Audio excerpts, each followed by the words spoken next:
시청자 여러분 안녕하세요. 한밤의 기막힌 투자 주말 방송의 진행을 맡은 아나운서 정다영입니다.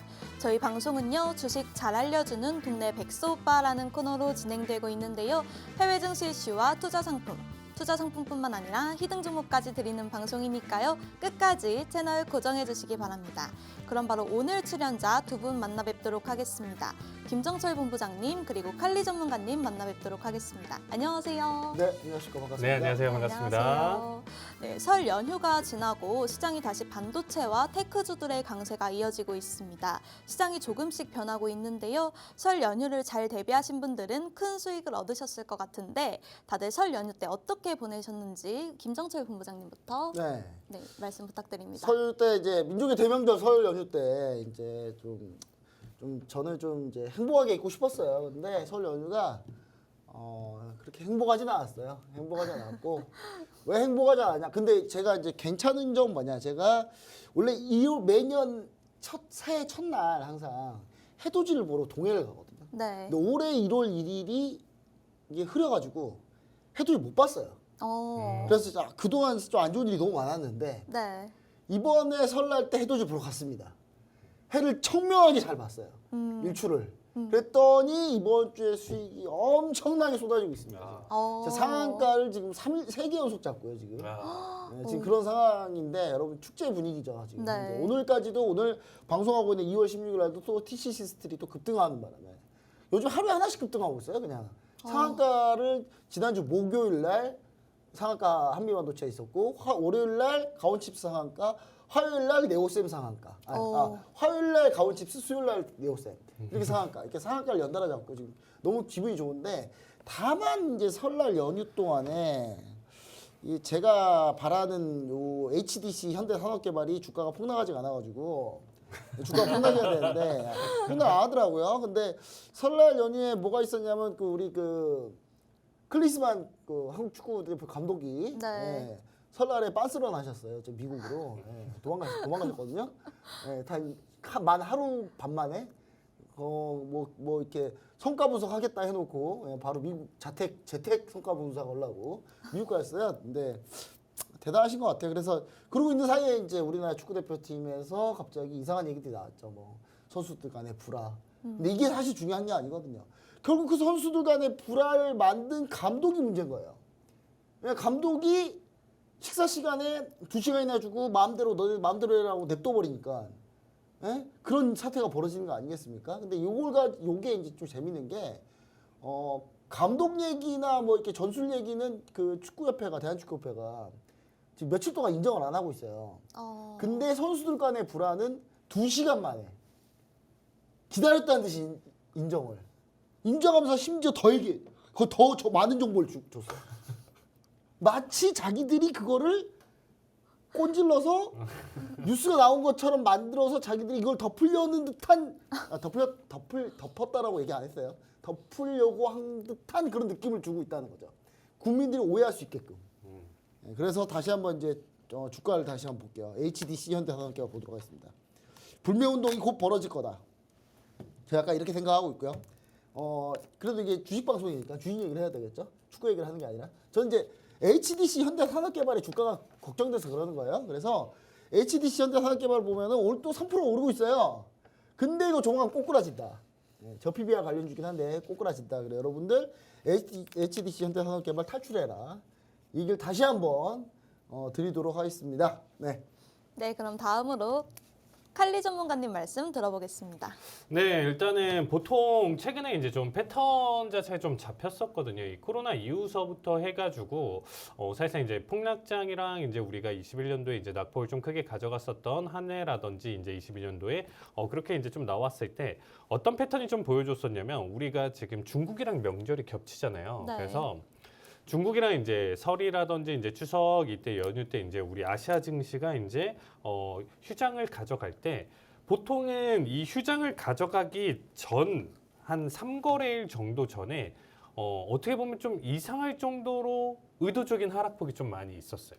그러니까 미증시도 그렇고 미증시가 떨어지면서 크게 낙폭을 가져가면 다음날 뭐 우리나라도 그렇고요, 뭐 중국 증시도 그렇고 전 세계적으로 좀 영향을 많이 받겠죠. 그래서 네. 다운되는 움직임 가져가고 또 다시 연속적인 하락폭을 그려간다라고 하면 지금은 뭐 조정 단계다, 뭐 현금을 지금 좀 쥐고 있어야 되는 타이밍이다 이런 생각이 들면서 일단은 계속적으로 전 세계가 따라서 낙폭을 좀 보통 키워갔었다라는 거예요. 네. 그리고 이제 몇 거래일 정도 원래 우리도 주말까지 기준으로 이제 좀 본다라고 하면 이 거래일이나 휴일이 있기 때문에 그 사이에 어떤 뭐 변수나 이슈 자체가 생길 수도 있고 그렇기 때문에 지수 자체에 이제 조금 눌림이 좀 발생을 해요. 그러니까 보통은 이제 금요일 날 차익 실현 매물이 좀 많이 나온다는 거죠. 근데 네. 휴일이 이렇게 좀 연일 좀 며칠 동안 겹쳐버린다라고 하면 원래도 좀 홀딩할 종목들 같은 경우도 조금은 더 빼고 이렇게 좀 현금 확보를 좀 가져가자 이러한 성향 자체가 있다라는 거죠. 그래서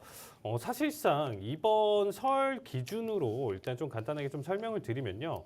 이미 지난주 기준, 방송 지난주 기준으로 봤었을 때 사실상 하락폭을 조금 계속 그렸어야 됐다라는 게 제 생각이었어요. 그러니까 이러한 낙폭을 조금 그려주고 그 다음에 이제 좀 어떻게 하냐면 금요일부터 해가지고 이제 휴장 자체가 있다 보니까 오히려 이제 미증시 자체는 나홀로 상승을 가져가는 이러한 결과로 보여줬어야 되는데 이거는 뭐 사실 뭐 횡보랑 약 상승 자체를 계속적으로 좀 가져가다가 오히려 이제 설 연휴 지나서도 상승장을 계속적으로 좀 보여줬었던 시장이다라는 거예요. 그래서 최근에 어떤 느낌이 드냐면 오히려 이전처럼 좀 장난치는 패턴이나 움직임 자체가 없이 지금 현재 시장 자체는 묵직하게 조금 더 지금 우리가 계속적으로 너무 많이 올랐으니까 이제 조만간 지수는 폭락할 거야, 하락할 거야 이러한 내용 자체를 담아둘 수 없게 만들어줬다라고 보시면 돼요.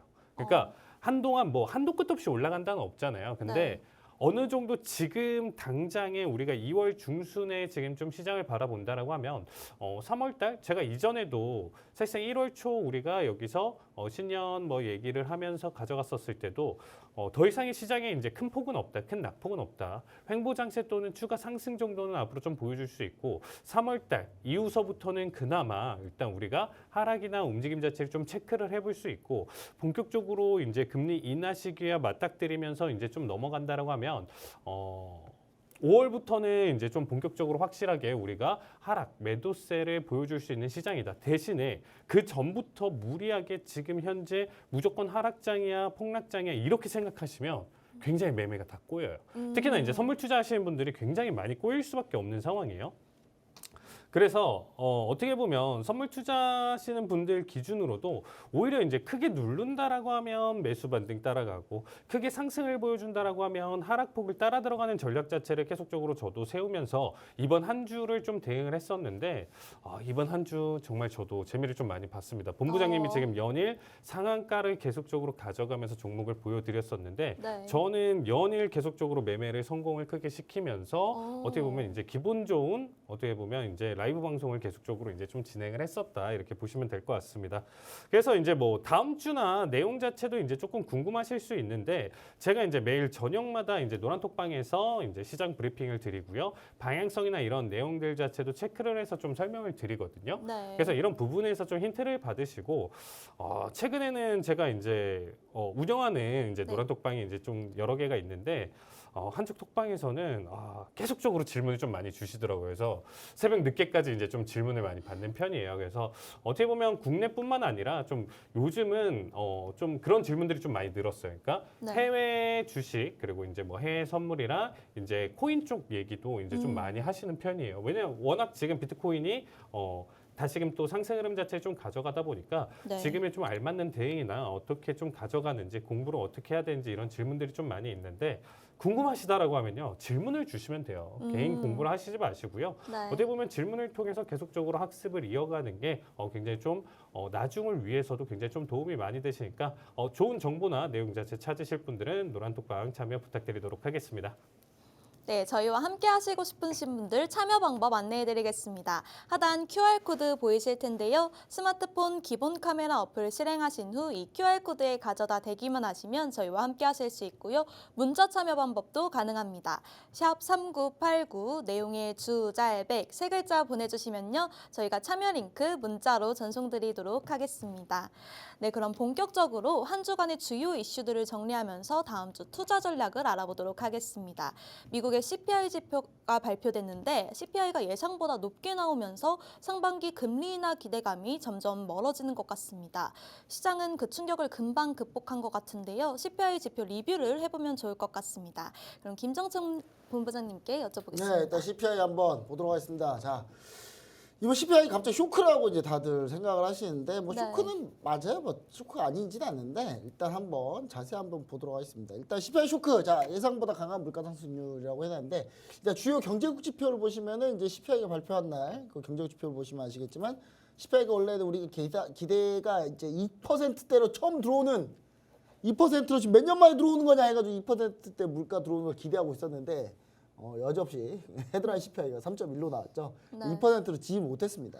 이 지지 못해서 이게 원래 사람이 기대를 많이 하면 좀 실망도 커요. 그러니까 네. 이번에 2% 들어올 거라고 엄청나게 기대했거든요. 그래서 제가 제 모토가 뭐냐면요. 네. 사람에 대한 기대가 없다요. 그래서 사람이 기대 안 하거든요. 절대. 실망하지 쉽지 않기 때문에 그래서 뭐든지 기대를 잘 안 해요. 근데 이번에 근데 CPI에 너무 많이 기대를 해가지고 좀 실망스러운 결과가 좀 나와서 네. 좀 사람들이 약간 당일날에 좀 패닉이었던 것 같은데 여튼 자 CPI보다 저는 그래서 제목을 PC라고 잡아왔습니다. 왜냐하면 CPI는 그냥 일반적으로 사람들이 많이 생각하는 지표고 원래 미 연준은 PC 봐요. PC 보기 때문에 네. 특히 파워로장이 PC를 맹신자이기 때문에 CPI는 그냥 연습용이다라고 보시면 좋을 것 같고 자 이제 예상보다 강한 물가 상승률 보시면 아시겠지만 이 CPI가 있고요. 이 주황색 선이 CPI입니다. 왼쪽에는 이 주황색이 CPI인데 CPI가 지금 떨어지면서 이 2%대로 손만 살짝만 내면 이제 2% 떨어지는데 왜 2%가 중요하냐면 원래 인플레이션 그러니까 금리를 올리는 기준이 뭐냐면 2%대를 넘어갈 경우 물가 상승률이 2%대를 넘어갈 경우 금리를 올리는 조건이거든요. 이게 원래. 네. 그래서 이제 2%대로 다시 진입한다는 것은 금리를 더 이상 올리지 않을 조건에 해당하기 때문에 그런 금리를 내릴 수 있다는 얘기가 되는 거예요. 근데 이번에 도달을 못했죠. 네. 그리고 이제 핵심 상품에 코어 CPI인데 코어 CPI는 쭉 이제 밀려서 쭉 내려가고 있고 그다음 주거비 제외한 코어 아니 그냥 코어라고 해야 되는데 코어 정도 되겠는데 요거는 이제 이런 현재 흐름을 보여주고 있습니다. 그래서 저는 이제 사실 예상보다도 그 코어 CPI도 별로 안 좋았고 그러다 보니까 사람들이 걱정하고 있는데 사실 왜 걱정할 필요가 없는지도 뒤에 설명을 합니다. 자 그리고 향후 1년 소비자 기대 인플레이션은 하락하고 있다. 제가 이 부분에 약간 주목하고 있는데 그러니까 1년 뒤에 기대 인플레이션. 그러니까 1년 뒤에 물가가 얼마나 오를 거냐에 대한 기대값이 낮아요. 점점 떨어지고 있어요. 그러니까 그럼 이걸 수렴하기 때문에 물가 상승률은 CPI는. 그래서 저는 사실상 이게 그렇게 큰 영향을 주진 않을 거다라고 저는 생각하고 있고 우리가 요걸 좀 잘 따져봐야 되는 게 1월 데이터 이게 1월 데이터인데 1월에 무슨 일이 있어요? 미국에요. 미국 시민권자 아니신가요? 네, 맞습니다. 근데 미국에 무슨 일인지 잘 모르시지? 미국에서 한파가 있어요, 한파.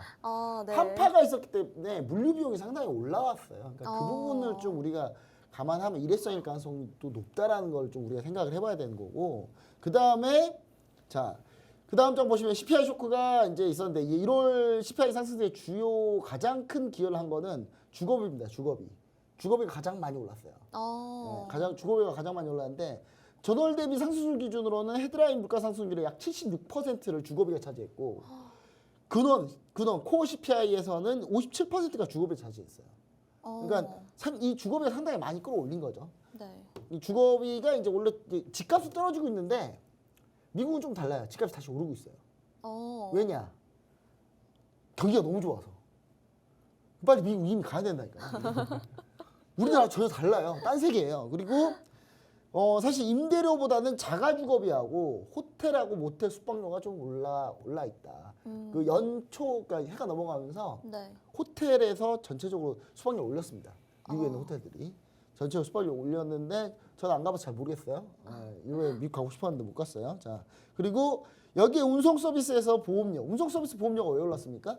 후티 반군이 자꾸 홍해에서 뭘 쏴대니까 보험료가 올라갔어요. 그 다음에 의료 서비스 가격이 상승을 했다. 이 부분이 좀 가장 큰 문제점이었고, 그 다음 장 보시면은 그 다음 장은 볼 필요가 없겠네요. 여튼간에 이제 보시면 기대 인플레이션 값이 낮기 때문에 저는 사실 이제 CPI는 꺾일 건데 이제 중요한 거는 요런 상태인 것 같아요. 그러니까 뭐냐면 이번에 2.5%를 들어와야 사실 이번에 2.5% 들어왔어야 무슨 일이 있냐면 2%대로 들어와야 네. 6월 FMC 전까지 2.5를 달성할 수 있어요. 그러면 금리 인하 기준이 되거든요. 그러니까 최소 6개월 내 도달 가능성 있는 게 2.5여야 돼요. 그래야 이게 연율로 따져봤을 때 2%, 3%까지 넘어가진 않거든요. 이게 중간에 왔다 갔다 한다 쳐도. 네. 그러면 이제 이번에 2.9를 들어가야 그 다음에 2.8, 2.7, 2.5, 2.5에서 왔다 갔다 할 수 있는데 지금 이거 이렇게 되면 이제 상반기 내에 2.5 들어가기 쉽지 않다. 그러면 상반기 내 금리 인하는 쉽지 않지 않냐. 라는 의견이죠. 근데 이제 여기서 중요한 게 장이 뭐 빠진 것 같은데 장이 제가 준비해 놓은 장이 사라진 것 같은데 이게 여기 제가 준비한 자료에서 좀 뭐가 빠진 것 같은데 여튼간에 소매 판매를 보면은 좀 달라집니다 이게. 그 다음 날 나왔던 이제 소매 판매 보면은 미국 소매 판매 보면은 미국 소매 판매가 상당히 상당히 안 좋았어요.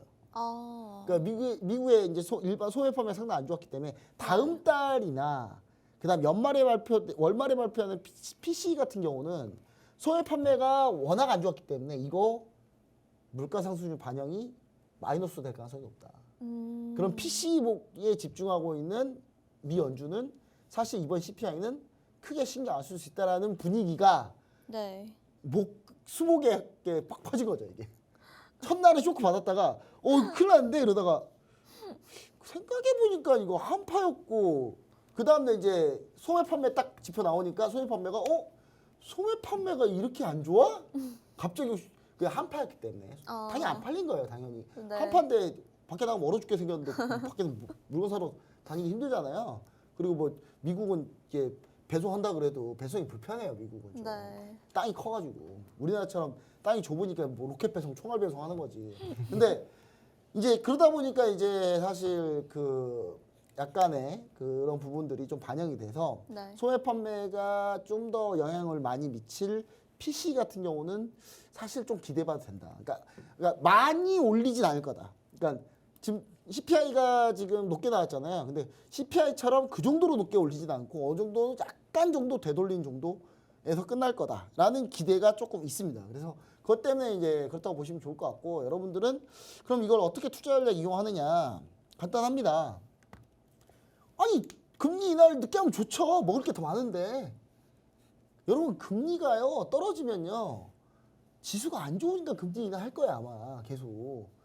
오히려 금리가 지금 요 고금리에서 있을 때 주가가 오른다는 사실을 반드시 여러분들은 명심하시면 좋을 것 같아요. 그러니까 오히려 지금 더 즐길 수 있는 때다 지금. 단기적으로 봤을 때 금리 인하하면 주가가 반응을 하죠 하기는. 네. 근데 그거는 중장기로 봤을 때 금리 인하가 쭉 되면은 결국 경기가 안 좋아서 금리 인하하는 거기 때문에 주가에는 악영향입니다. 그래서 시청자 여러분들이 이럴 때 오히려 더 기회다. 투자할 수 있는 기회다라고 보시고 주가는 지수는 더 오를 수 있다라는 거를 반드시 염두하고 대응하시면 좋을 것 같습니다.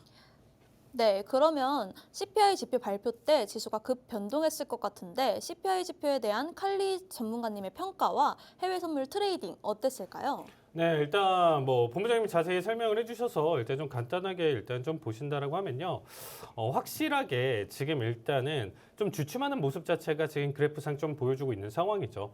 일단은 뭐 헤드라인 CPI 같은 경우는 전월치 대비 3.4% 대비 3.1%로 나쁘지는 않았어요. 어떻게 보면 오히려 더 하락하는 움직임이었었지만 예상을 했었던 2.9% 그러니까 앞에 수치를 2라는 수치를 좀 기록하면서 떨어지는 내용 자체를 기대를 했었는데 때문에 거기에 따른 실망감으로 인해서 큰 폭의 하락을 가져갔었다라고 보시면 될 것 같습니다. 코어 쪽 같은 경우도 지난 전월치 기준으로 이제 3.9%였는데 일단 근원 CPI 같은 경우도 이제 3.9% 예상치보다 다 이제 좀 못 미쳤었던 결과지만 현재 어떻게 보면 장기간에 걸쳐서 이제 흐름 자체를 본다라고 하면 그래도 매도세는 계속적으로 나와주고 지금 하락폭을 계속적으로 좀 크게 키워가고 있는 상황이다. 걱정할 필요는 없다. 이렇게 얘기했었던 게 이제 네. 미 연준의 이제 굴스비 연은 총재가 이런 얘기를 했었어요. 그러니까 우리는 그리고 또 CPI도 보지도 않아. 어떻게 보면 PC가 훨씬 더 중요하지. 이런 얘기를 하면서 네. 오히려 시장 달리기를 가져갔었거든요. 그래서 이때 뭐 분위기를 보시면 아시겠지만 시장을 대응을 하는데 오히려 이제 뭐 매도세나 낙폭 자체를 본다라고 하면 단기간에 굉장히 컸어요. 근데 이제 제가 이제 라이브 방송을 통해서 이제 좀 가져가는 시간대가 네. 제가 이제 11시 30분이에요. 이제 저녁 11시 30분에 이제 본격적으로 이제 시작을 하는데 이미 낙폭 자체를 보시면 아시겠지만 먼저 선반영되면서 낙폭을 크게 이어졌어요. 이러한 지금 장대 음봉이 나와줬거든요. 네. 이게 이제 단기 하나의 분봉인데 거의 뭐 1분, 2분 만에 이렇게 크게 떨어졌다라고 보시면 돼요. 그러니까 무려 한 200포인트 넘게 이제 큰 하락을 보여줬다라는 거죠. 이게 이제 CPI 발표 직후에 이제 좀 모습이었었는데 네. 이러고 나서 이제 본장 시간대에 딱 보시면 아시겠지만 사실상 별다른 움직임 자체는 없었어요. 본장 기준으로 해서 30분 넘는 시간 동안 거의 1시간 동안 그래서 10시 반 기준으로 CPI 때 딱 충격을 가져갔었고 그러한 내용들 브리핑과 더불어서 추가 하락을 한 번 더 이제 변동성을 보여줬었는데 시장 전반적으로 흐름을 한번 좀 보세요. 지금 시장 전체적인 흐름으로 지금 놓고 본다라고 하면 이 구간 때 지금 CPI 때 충격 줬었던 자리값을 그대로 반등시키면서 다 잡아먹으면서 거의 뭐 18,000대까지 지금 상승 흐름 자체를 잘 가져가고 있다라고 보시면 될 것 같습니다. 그래서 일단은 뭐 사실상 큰 관점으로 저 역시도 CPI 지표가 이전에는 사실상 굉장히 좀 강력했어요. 작년, 재작년 같은 경우는 이 금리에 대한 내용 자체에 굉장히 좀 민감하게 계속적으로 좀 반응을 했었기 때문에 네. 월 단위 기준으로 가장 어떻게 보면 변동성을 크게 보여주고 추세를 이끌어갈 수 있을 만한 내용 자체로 본다라고 하면 CPI예요. 근데 아까 본부장님이 설명해 주셨다시피 연준에서는 그 전부터도 계속 PC를 강조를 했었거든요. 네. 근데 이상하리만큼 PC 때는 뭐 진짜 50% 100% 움직이면 많이 움직였다 수준이고 CPI 때는 진짜 작정하면 500포인트까지도 움직이면서 이제 막 서킷까지도 걸리면서 이제 넘어가는 움직임까지도 이제 좀 많이 보여줬었습니다. 근데 이제 거기에 대한 중요도나 내용 자체는 좀 많이 떨어지고는 있는데 정말 미친 듯이 반등을 하지 않는 이상 그러니까 뭐 다시금 물가가 3.5, 4%대 이렇게까지 이제 뚝뚝 넘어가면서 단기간에 이제 예상치 못한 상승폭을 그린다라고 하면 얘 역시 어마무시한 충격을 줄 거예요. 근데 그럴 가능성이 요즘은 좀 없어요. 그러니까 네. 워낙 우리가 시대가 많이 발전했다 보니까 이러한 내용이나 데이터가 사실상 막 그렇게까지 크게 벗어나지는 않잖아요. 어떻게 보면 0.1%, 2% 수준 내에서의 변동성 차이거든요. 네. 그러니까 여기서 뭐 0.5, 1% 이상 변동성을 가져갈 만한 지금 수준까지도 아니기 때문에 보통은 뭐 예상하는 그리고 좀 그 기대치라는 게 있는데 거기에 미치냐 못 미치냐 이런 부분에 따라서의 충격 정도라고 좀 보시면 될 것 같습니다. 워낙 시장 자체가 지금 상승 자체를 워낙 크게 가져가면서 어떻게 보면 엔비디아를 기점으로 해서 사실상 엔비디아가 기준이 된 게 아니고 AI가 기준인데 네. 최대 수혜를 봤었던 게 이제 어떻게 보면 엔비디아죠. 그래서 시장 자체가 지금은 꺾일래야 꺾일 수가 없다라고 좀 보시면 될 것 같습니다. 일단 CPI 기준으로는 아까 이제 주거비 이런 부분들의 상승 흐름으로 지금 이러한 반등 자체를 굉장히 좀 우려하고 있지만 저 역시도 일단은 준비했었던 이번에 이제 좀 발표가 됐었던 소매 판매 지표에 이제 큰 낙폭이 있었어요 이번에. 네. 그래서 이제 어떻게 보면 소매 판매 기준으로 이러한 낙폭을 좀 가져갔었던 게 단기적으로는 우리가 두 가지 해석을 좀 볼 수가 있어요. 소매 판매가 안 좋다. 지금 뭐 소매 뭐 이런 물건들 자체가 안 팔려? 그러면 이거 경기 침체로 넘어가는 거 아니야? 이런 식으로 해석이 될 수가 있겠죠. 그러니까 시장 전체적으로 안 좋다라는 직관적인 데이터 해석으로 본다라고 하면요. 네. 시장이 하락폭을 이끌어가는 게 맞아요. 그래서 전일 장세 흐름 초반에 이러한 매도세 낙폭을 가져갔었던 이유가 될 수 있었던 부분이고요. 지금 이 내용 자체를 가져가다가 지금 급반등이 나와주는 모습입니다. 그대로 이제 어떻게 보면 낙폭을 상쇄시키고 더 큰 상승을 보여줬어요. 어제자는 이러한 V자 변동성을 보여줬었습니다. 그러니까 네. 지표 발표를 가져갔는데 하나의 네. 지표를 보여줬는데 하락과 상승을 이런 식으로 반복을 하면 제자리 걸음을 가져간다라고 했었을 때 이걸 도대체 어떻게 해석을 해야 되냐. 처음에는 직관적으로 미국 경기 안 좋아지겠네 이러다가 이렇게 네. 좀 반복되고 넘어간다라고 하면 진짜 경기 침체로 빠지겠네. 직관적인 내용으로 처음에 접근을 했다가 좀 더 뜯어보고 상세하게 바라보니까 사실상 소매 판매가 이제 PC 쪽에 이제 좀 영향을 많이 끼칠 거고 여기에서 이러한 내용 자체의 데이터가 나와준다라는 거는 PC 쪽에 오히려 인플레이션을 낮추는 어떻게 보면 긍정적인 효과를 낼 수가 있겠구나. 네. 그럼 다음 발표되는 PC에서 만약에 확실한 하락폭을 보여준다라고 하면 연준이 메인 포커스를 잡고 있는 PC에서 뚜렷한 낙폭을 가져간다라고 하면 이거 역시 물가에 어떻게 보면 낙폭을 확실하게 느껴줄 수 있는 부분이라고 해석을 볼 수가 있고 이렇게 됐을 때는 이제 네. 안정권으로 접어들을 때는 정말로 우리가 원하는 지금 현재 노랜딩 소프트 랜딩을 가져간 상태에서 금리 인하를 가져갈 수 있겠구나 이렇게 해석을 볼 수가 있어요. 조금 어려울 수 있습니다. 조금 어렵게 느껴지실 수가 있는데 네. 어쨌든 시장은 지금 너무 큰 기대감을 계속적으로 가져가고 있는 상황이고요. 뭐가 됐든 조그만한 트리거가 되면 계속적으로 어거지로 지금 좀 상승 흐름을 계속 키워가려고 하고 있어요. 그러니까 저 역시도 사실상 좀 어느 정도 선물 대응을 많이 하다 보니까 네. 좀 비관론자예요. 그러니까 비관론자의 어떻게 보면 하락으로 접어들 만한 트리거들이 계속적으로 좀 발생할 수 있었던 부분들이 이제 좀 많았었는데 지금 시장을 본다라고 하면 굳건해요. 그러니까 지금 결국에는 이 AI에 대한 내용 자체가 버블론을 가져가면서 사실상 언젠가는 떨어질지언정 네. 우리가 지금 당장의 다음 주, 다다음 주 그리고 이제 3월 초 기준으로 이렇게 해석을 본다라고 했었을 때 부족한 것 같아요. 제 생각에는. 그래서 어찌 보면 지금 현재 상황으로 여러분들이 이제 좀 체크를 해서 놓고 보셨을 때 어거지로 지금 매도를 잡으면서 시장을 바라보시지 마시고요. 그냥 지금 현재 추세가 네. 꺾이질 않았어요. 이제 빅테크나 이런 움직임들 자체가 전혀 꺾이는 움직임 자체가 나와주고 있지는 않은 상황이거든요. 그래서 이미 보유하신 분들은 보유자 영역이다 이렇게 또 표현을 할 수는 있겠지만 신규 접근을 하시더라도 사실상 한 2주에서 3주 정도 홀딩하면서 가져가는 관점 정도는 괜찮다. 대신에 오히려 지금 자리값 자체는 중장기적인 흐름으로 끌고 가는 장세는 절대 안 된다고 보고 있어요. 오히려 지금 빅테크 기준으로 해서 일단은 접근을 해보시되 네. 그거에 대한 기간값은 한 3주에서 한 달 정도로 딱 명확하게 잡아 놓으시고 손절가 정확하게 내가 지금 현재 평단가의 10% 15% 이런 식으로 확실하게 잡아두시면서 시장 대응을 봐야 될 때예요. 언제든지 지금 고점에 달리고 있는 현재 시장은 던질 준비가 되어 있다라는 거죠. 이제 어떠한 충격이나 내용이 있다라고 하면 나 지금 뺄래 하는 개인 투자자들, 기관 투자자들이 이렇게 나와줄 가능성이 높다 보니까 조심스럽게 보시되 추세에 역행은 하시지 마셔라 이렇게 얘기 드리고 싶습니다. 네, 빅테크들을 중심으로 해서 조심스럽게 접근해보라고 말씀해 주셨는데요. 저희와 함께 하실 분들 참여 방법 안내해 드리겠습니다. 하단 QR코드 보이실 텐데요. 스마트폰 기본 카메라 어플을 실행하신 후 이 QR코드에 가져다 대기만 하시면 저희와 함께 하실 수 있습니다. 그러면 다음 질문 넘어가 보도록 하겠습니다. 최근 미증시에서 보면 매그니피센트 7의 움직임이 두 방향으로 갈리는 것 같은데 AI의 대장주인 엔비디아가 구글을 밀어내고 미국 시총 3위까지 올라왔고 워렌 버핏도 애플의 주식을 매도했다고 하는데요. 그리고 가장 움직임이 안 좋았던 테슬라의 경우 간밤에 반등에 성공했는데 이런 매그니피센트 7의 움직임과 향후 이 종목들의 투자 전략 어떻게 보고 계실까요?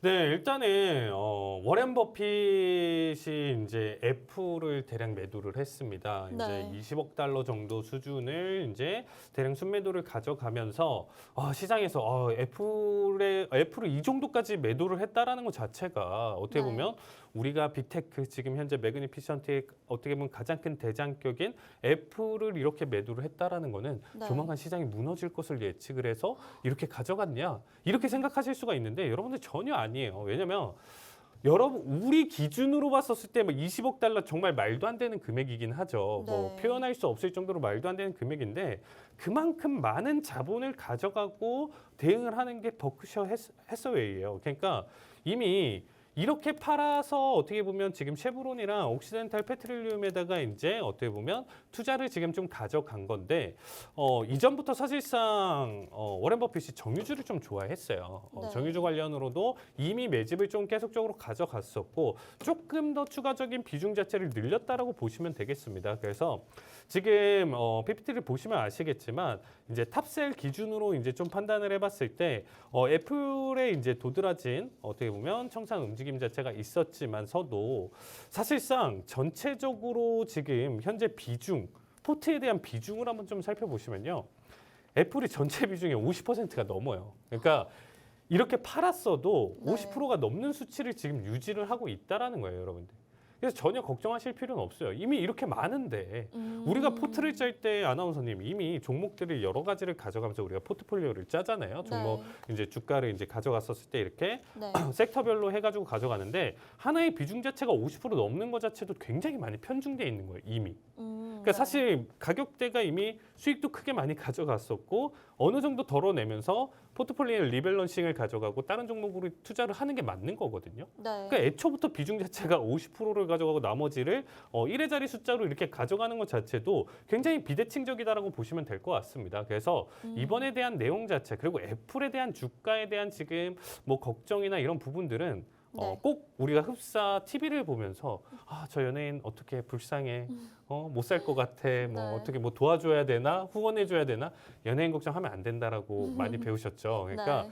애플 걱정하시는 거 아닙니다. 절대 무너질 수가 없는 기업이고요. 어떻게 보면 지금 현재 구간에서 어느 정도 정책이랑 침체가 조금 있다라고 하더라도 사실상 저는 뭐 단기적인 지금 좀 낙폭을 가져갈 만한 뭐 중국 쪽에서 안 좋은 이슈들 이미 타국가에서 충분히 커버를 할 수가 있었던 내용이었고요. 비전 프로 같은 경우도 지금 어떻게 보면 없어서 못 팔 정도로 지금 나쁘진 않은 흐름을 계속적으로 보여주고 있는 상황이에요. 그래서 사실상 애플을 좀 놓고 봤었을 때는 오히려 떨어질 때마다 매집을 하실 좋은 타이밍이 나오다 보니까 지금 현재 횡보하면서 넘어가는 이런 장세. 왜냐하면 계속적으로 고점을 깨면서 넘어가는 엔비디아 같은 주식 자체는 어떻게 보면 접근하기는 조금 힘들고 이런 종목들 떨어질 때마다 괜찮은 것들은 계속 매집하셔라.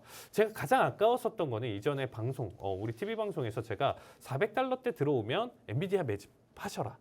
이 얘기를 했었거든요. 근데 그때가 한 450 정도였어요. 450달러. 근데 네.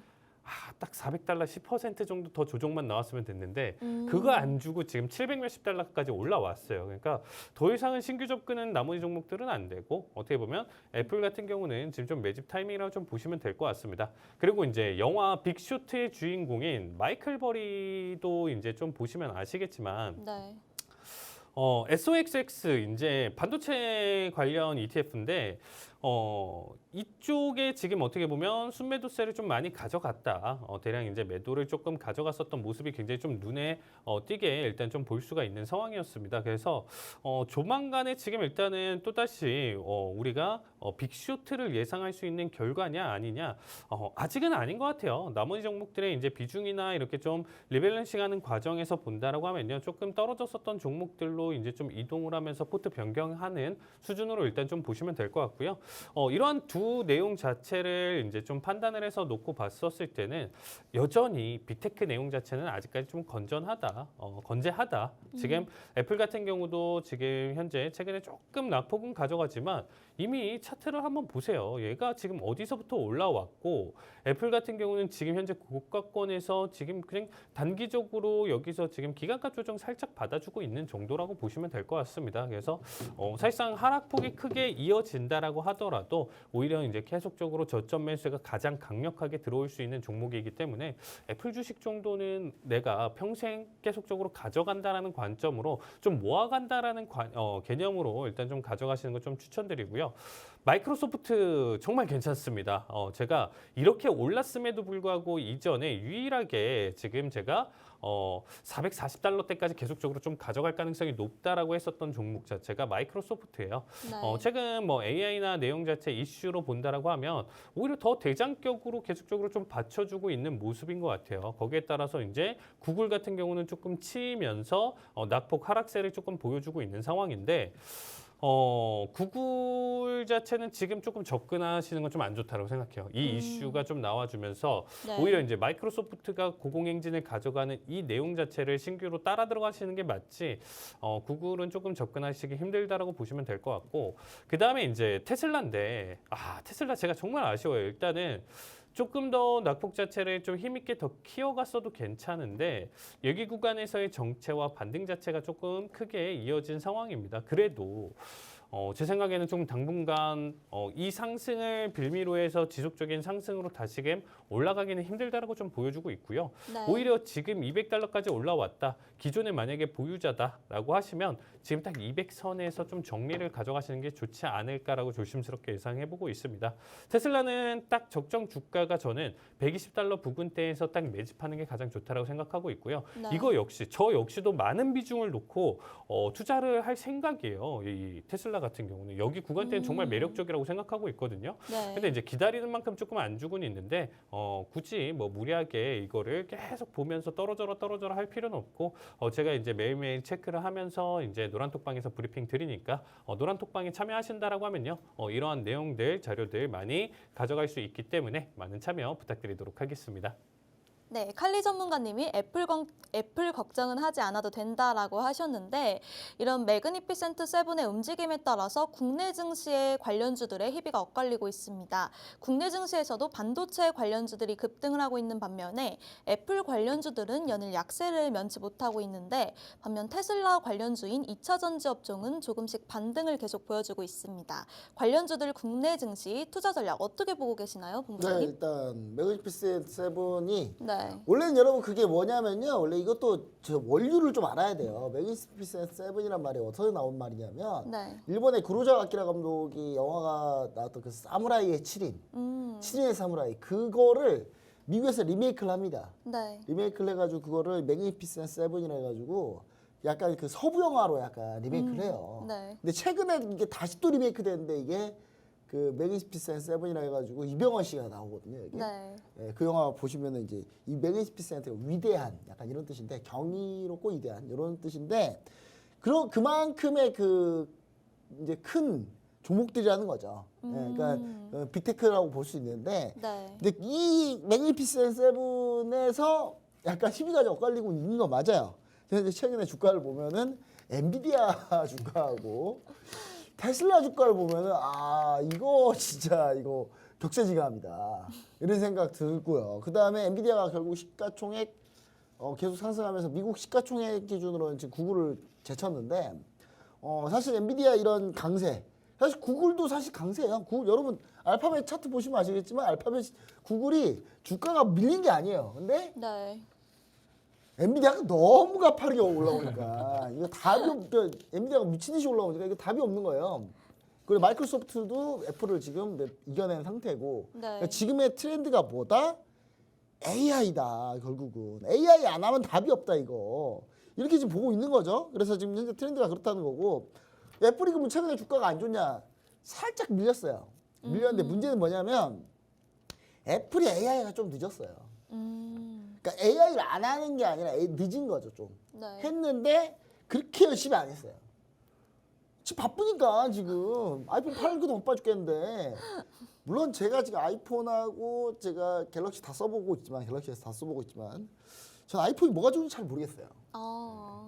전 잘 모르겠어요. 제 느낌, 제 개인적인 생각은 그냥 전 비슷비슷하다 보고 있는데 오히려 갤럭시가 더 편해요. 저는 더 편한데 문제는 뭐냐? 애플이 이제 자기들도 이런 정체적인 현상이 싫어서 지금 현재 폴더블도 개발하고 있고 네. 애플이 이제 다양하게 하고 있습니다. 비전 프로도 현재 나오고 있고 그렇기 때문에 애플은 라인업을 어차피 다양하게 갈 거다. 그리고 애플이 뭐가 많냐면 애플이 돈이 많아요. AI 다 돈이거든요. 네. 애플이 맘먹고 AI 때려 붓잖아요. 금방 따라잡아요. 그러니까 별로 크게 생각을 안 하고 있는 거예요. 어차피. 그래서 저는 이제 사실 애플이 이제 워낙 이익률이 월등하기 때문에 네. 그래서 저는 이제 그런 부분들이 있다라는 거. 그다음 최근에 테슬라가 좀 안 좋다는 건 마찬가지. 근데 그래서 전체적으로 그러면 국내 관련주들은 어떠냐를 한번 볼게요. 자 보시면은 화면을 보시면 위대한 빅5로 전환.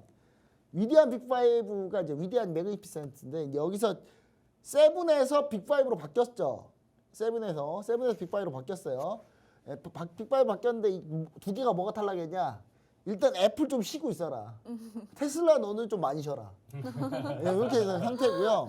그 나머지 보면은 지금 현재 엔비디아 워낙 강합니다. 네. 엔비디아 워낙 강한데 엔비디아 같은 경우가 이제 사실 AI 칩으로 이렇게 유명한 회사는 아니었어요. 원래는 뭐 하냐면 그래픽 카드 만드는 회사예요. 그래픽 카드가 뭐 쓰는 줄 아십니까? 그 그래픽 카드를 신경을 많이 쓰는 세대가 있어요. 10대, MZ 세대. 20대. 왜 신경 많이 쓰는지 아세요? 게임할 때 네. 필요해요. 게임할 때 그래픽 카드가 뭐냐 따라서 게임이 버벅이냐 안 버벅이냐의 차이가 나요. 그래서 원래 그런 회사인데 이게 그 정도의 연산 처리를 어떻게 해야 된다? AI 때는 그게 더 필요하다. 그래서 엔비디아 GPU 칩이 인기인 거고. 그래서 이제 이렇게 진행된 건데 저는 이게 GPU 칩뿐만 아니라 이 반도체 AI 반도체 쪽은 앞으로 계속 잘 될 거다. 국내 증시에도. 네. 저 이번 주에만 가온칩스, 네오셈, 그 다음에 뭐 텔레칩스, 오늘 텔레칩스도 급등했어요. 텔레칩스, 그 다음에 뭐 관련주들, HPSP, 칩셋 미디어 다 급등했거든요. 그러니까 이게 이제 지금 다음 주 엔비디아 실적 발표가 있긴 한데 그거와 맞물려서 이제 돌아가고 있다. 그다음 경쟁자 AMD가 엔비디아를 견제하고 있는데 이제 엔비디아 H100 칩 성능을 뛰어넘는 MI300X 시리즈를 공개했는데 요게 진짜 성능이 엔비디아 H100보다 더 낫더라고요. 실제로도. 그래서 요게 이제 양산할 경우 그럴 경우 또 우리나라 또 수혜 받습니다. 왜냐? AMD도 이거 반도체 만드는 회사가 아니에요. 네. 설계만 하는 회사지. 그럼 만들고 누가 만들어야 돼? 우리나라가 만들어야 돼 어차피 다. 우리나라가 만들어야 된다는 거. 그 다음에 AI 관련주 지속적인 관심이 필요하다. 그다음 애플은 그래 애플 관련주는 최근에 애플 관련주 LG 이노텍 차트를 보시면 아시겠지만 네. LG 이노텍이 거의 바닥을 파고 있어요. 애플 관련주들. 근데 요걸 보자는 게 아니야. 애플은 지금 현재 요게 별로 요거보다도 사실 뭐에 집중하고 있냐? 비전 프로. XR 기기 비전 프로 그걸 집중하고 있는데 그래서 여러분들 반드시 비전 프로 관련주를 좀 보셔야 된다. 그럼 비전 프로 관련주가 뭐가 있느냐?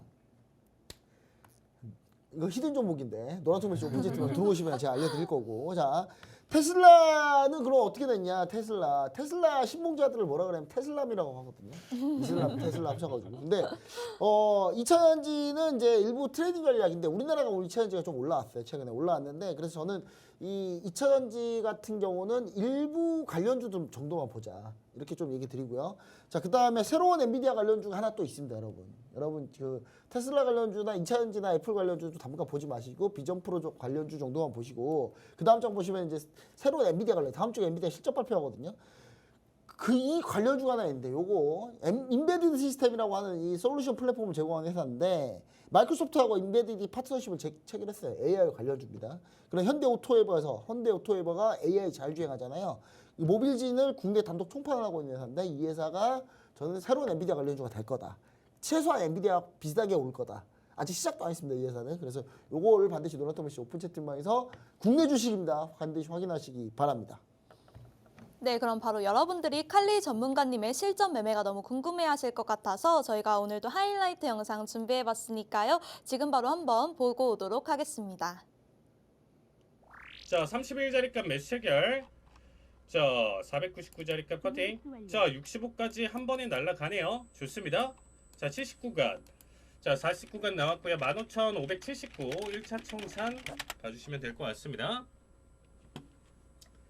자, 79 아직 터치 안 나왔고요. 자, 79자리값. 자, 50티 구간. 자, 1차 자리값 잡아주시면 될 것 같습니다.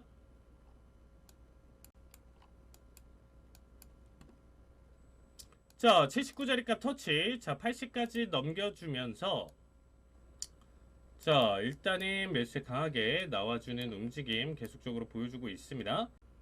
자, 다시금 79자리값 재터치 보여주고 있고요. 자, 그 이상 돌파까지 보여주고 있습니다. 자, 60틱 이상 나와주고 있고요. 자, 얘는 619자리값 올총자리값 가져가 볼게요. 615자리값 올총으로 볼게요. 15자리값. 자, 0.5 마디값까지 생각해 보고요. 15,615 올총대기.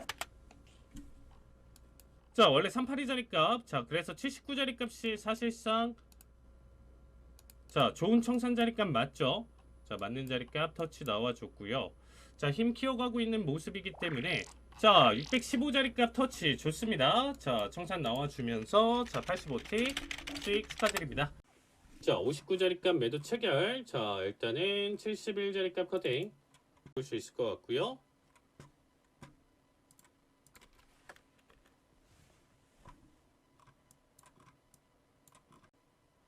자, 51까지 낙폭 좋습니다. 자, 바닥 수준 이번에 한 번 더 눌러줄 타이밍. 자, 41자리 값 똑같이 1차 자리 값 잡아볼까요? 17,841 1차 청산. 자, 40 중반대까지 떨어졌고요. 자, 41 터치 좋습니다. 자, 1차 자리 값 나와줬습니다. 자, 청산 보실 분들 봐주시고요. 자, 최소 본절 달면서 볼게요. 본절댕. 자, 30일까지 다이렉트로 낙폭 보여주고 있고 7,811자리 값 올청대기 노려볼 만하다라고 했죠. 우리가 지금 1% 하락을 지금 170포인트 보는 게 아니고 0.3% 정도의 하락은 지금 현재 시장에서 충분히 보여줄 수 있답니다. 자, 우린 여기까지만 먹으면 돼요. 원래 일단은 맨 앞에서 보여줄 수 있었던 자리값 파동에서 딱 먹고 나갔어야 됐던 구간인데 자, 여기까지 자, 이번 기회에 딱 마무리 보면 좋을 것 같죠? 821 올청대기 자, 10% 더 올려서 가져가 볼게요. 20일은 한번 건드려주긴 쉽거든요. 저점 믿는 것보다는 20일 자리값 자, 800불 자리값 보도록 하겠습니다. 여기서 줬어야 되는데 자, 반등 나오고 아래 꼬리가 지금 위험하기 때문에 자, 20일 자리값 터치 보여주네요. 자, 800불 수익 축하드립니다.